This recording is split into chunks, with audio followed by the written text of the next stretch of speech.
এখন উনি যদি তালাক দিয়ে দেয় আমার তো কিছু করার নেই, তাই না? আপনার ডিসিশন কি? বগুড়াতে গিয়ে যখন বাবার পাশে থেকেছি কোনো কষ্টকেই কষ্ট মনে হয়নি, কারণ একজন মেয়ের নষ্ট গাড়ি ঠিক করা যায় কিন্তু নষ্ট নারী ঠিক করা যায় না।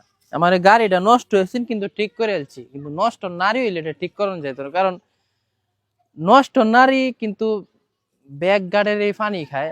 মানে বিষয়টা হয়েছে, আপনারা দেখেন যে হিরো আলমের যে যে রিয়ামণি বউ বর্তমান সে বউ হিসাবে আছে, একটু এদিকে আসেন, বউ হিসাবে আছে। আপনাদেরকে বলতে চাই তার ভিতরে ন্যূনতম কমন সেন্স নেই, ওই ব্যক্তিটার ভিতরে ন্যূনতম কমন সেন্স নেই। আচ্ছা তার হচ্ছে শ্বশুর না ফেরা দেশে চলে গেছে, মানে হিরো আলমের বাবা, আর সে এখন তার পেজে ডান্সের ভিডিও ছাড়ে, ডান্স নেচে নেচে সে হচ্ছে তার পেজে ভিডিও দিচ্ছে। তো দেখেন তার কতটুক মানে কমনস আউট হইতে পারে। এই যে কাহিনী সুস্থ একজন মস্তিষ্কের মানুষ যদি জানে, তাকে কিন্তু কেউ বিয়ে করবে না। এই জন্য বললাম যে এই মেয়ে কখনো ভালো হইতে পারে না, এই মেয়ে ভালো সমাজ চিনবে না, ভালো মানে তার ভিতরে সামাজিকতা যে বিষয়গুলা সেগুলা নাই, সে হচ্ছে শুধু এনজয় বিষয়গুলা জানে। এখন অভিযোগ করছে যে হিরো আলম হচ্ছে পরকিয়া করছে। হিরো আলম প্রথমে একটা বিয়ে করছে, পর আরেকটা করছে, এখন ওরে করছে 3টা বিয়ে। তো একটা মেয়ে জানে আমি হচ্ছে হিরো আলম আগে 2টা বিয়ে করছে, গোপন অনেক কিছু থাকতে পারে, যাই না শুনে তুই বিয়ে করস কেন, এনে ছেলের নামে তুমি হচ্ছে পরকীয়ার অভিযোগ উঠাও, নাটক বানাইতেছো না।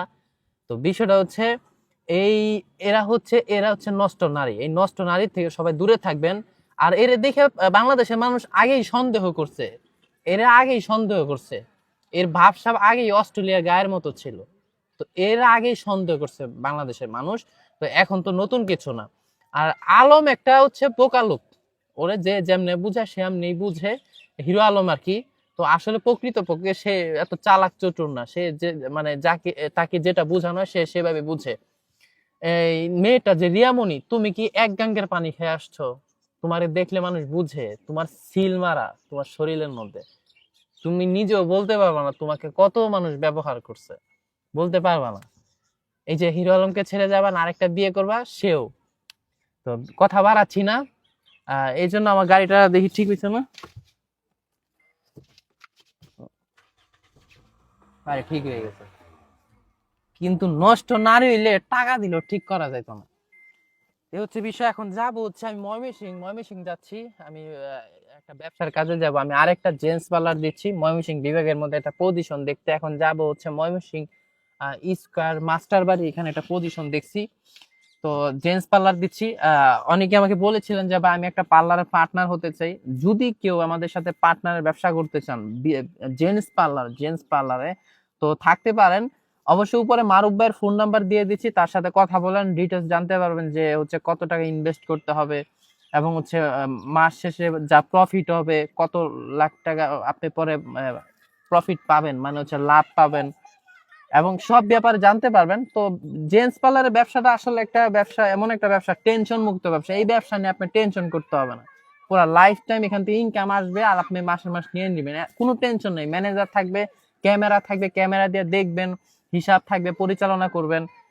এটা একটা মজার ব্যবসা, তো করতে পারেন, পার্টনার থাকতে পারেন। কারণ আমি প্রত্যেক 3টা জেন্টস পার্লার আছে, ওইগুলো আলহামদুলিল্লাহ ভালো চলে, এখন যেটা দেবো ওইটাও আলহামদুলিল্লাহ ভালোই চলবে। তো থাকতে পারেন, বাংলাদেশের যে কোনো জেলা থেকে এইসব ব্যবসাগুলো পরিচালনা করতে পারেন। তো যারা প্রবাসী ভাইরা আছেন তারাও চাইলে করতে পারেন, প্রবাসী ভাইদেরকে সুযোগ রয়েছে, আপনার আত্মীয় স্বজনকে পাঠান, কথা বলুক। তো প্রবাসী ভাইরা থাকতে পারেন, বাহিরে থেকে ইনকাম করলেন, ও হচ্ছে বাংলাদেশে একটা পার্লার থাকলো, এটা ম্যানেজার থাকবে, ক্যামেরা থাকবে, ক্যামেরা দিয়ে ওইখানে ক্যামেরা আমি কানেক্ট করে দিব, ক্যামেরা দিয়ে দেখবেন কত টাকা দিনে সেল হইলো, খাতা কলমে সব হচ্ছে একটা গ্রুপ থাকে আমাদের, গ্রুপের নাম হচ্ছে টুডে সেল আপডেট, এগুলো সব মানে ক্রয় বিক্রয় সব দেখতে পারবেন। তো থাকেন, আমার চলে যাবে এখন, আল্লাহ হাফেজ।